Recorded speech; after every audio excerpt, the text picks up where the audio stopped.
Hai teman-teman, selamat datang di IT News, tempatnya berita aktual dan fakta yang jarang diungkap media lain. Yuk dukung kami dengan cara subscribe, like, komen, dan share, supaya lebih banyak orang tahu apa yang sebenarnya terjadi.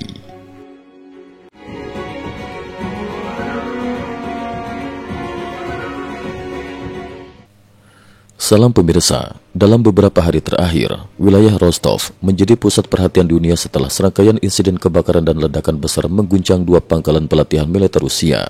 Situasi ini semakin memicu eskalasi konflik di tengah perang Rusia-Ukraina yang terus memanas. Dua pangkalan militer terbakar beruntun. Pada 28 Juli 2025, dua pangkalan pelatihan utama Rusia mengalami kebakaran besar secara beruntun. Menurut laporan Open Source Intelligence Defenders, kebakaran pertama terjadi di lapangan latihan Borodionovsky, Rostov, tepat di area markas unit militer ke-45767. Rekaman video dari lokasi memperlihatkan ledakan gudang amunisi yang memicu kobaran api hebat hingga melalap seluruh pangkalan dan merembet ke kawasan pegunungan sekitar, menciptakan kepanikan luar biasa di antara personel militer. Pihak berwenang Rusia menyatakan bahwa kebakaran tersebut bermula dari hutan sekitar pangkalan, namun menolak memberikan rincian lebih lanjut mengenai penyebab pasti dan dampaknya terhadap operasi militer. Tak lama berselang, kebakaran serupa juga melanda pusat pelatihan militer ke-210 di Kostovo, Nizhny Novgorod. Asap pekat membumbung tinggi, menyelimuti langit kota dan menambah atmosfer ketegangan di tengah meningkatnya ancaman serangan Ukraina.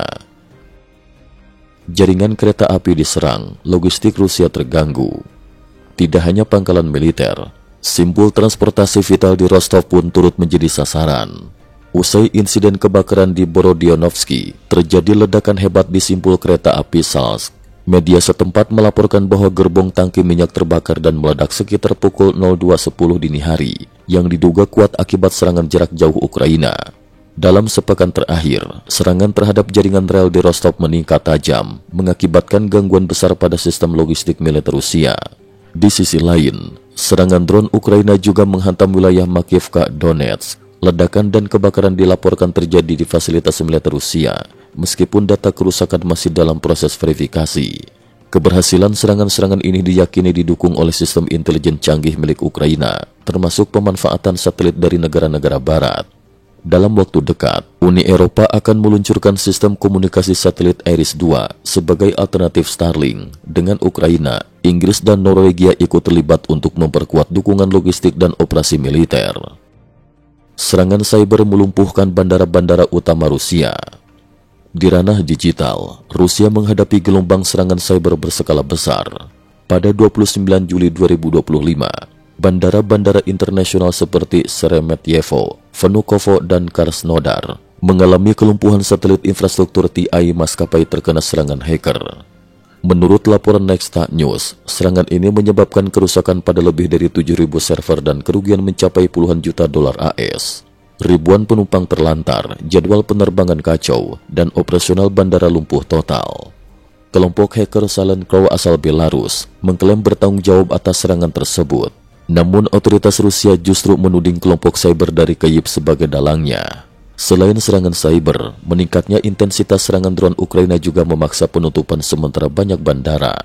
Data menunjukkan, hanya dalam periode 19 hingga 22 Juli, lebih dari 500 penerbangan dibatalkan, berdampak pada sekitar 75.000 penumpang di kota-kota utama seperti Moskow dan St. Petersburg. Kinerja sistem pertahanan udara Ukraina meningkat. Seiring peningkatan serangan udara Rusia, Ukraina kian efektif dalam menghalau ancaman tersebut. Selain mengoperasikan sistem Patriot dari AS, Ukraina juga mengandalkan sistem pertahanan udara IRIS-T dari Jerman yang telah sukses menembak jatuh rudal balistik Rusia, sebuah pencapaian penting dalam mempertahankan wilayah udara mereka. Dinamika front perang, Sumy, Kherson, dan Kursk. Di front Sumy, Ukraina menunjukkan kemajuan signifikan. Di daerah Kondrativka, pasukan Ukraina berhasil merebut kembali wilayah strategis dan mengibarkan bendera nasional sebagai simbol kemenangan. Laporan terbaru menyebut pasukan Rusia di wilayah tersebut berhasil dikepung dan dipukul mundur, menewaskan lebih dari 90 tentara Rusia dan melukai sedikitnya 10 orang lainnya. Sementara itu, di Kherson, pasukan gerilya Ukraina menghancurkan rel kereta antara Sabonovo dan Siolekseyevka sehingga memutus pasokan amunisi ke Melitopol, salah satu simpul logistik utama Rusia di front Zaporizhia.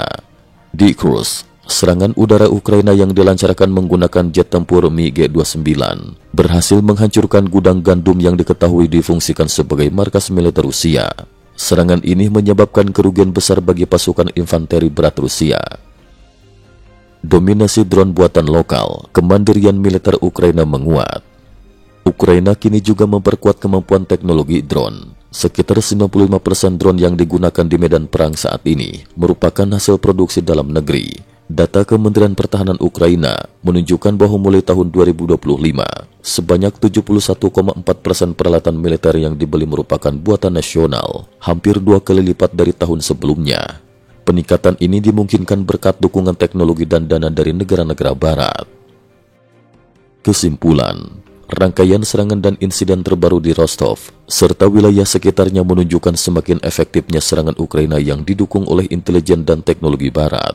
Selain memukul logistik militer Rusia, Ukraina juga berhasil mengganggu stabilitas transportasi dan sistem digital Rusia secara masif.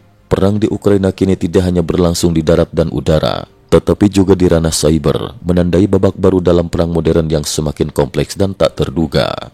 Cukup sekian dulu, terima kasih atas perhatiannya.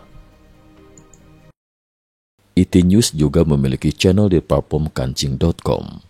Mohon kunjungan dan bantu subscribe agar bisa mengikuti perkembangan dunia tanpa batas. Terima kasih. Link kancing ada di dalam description.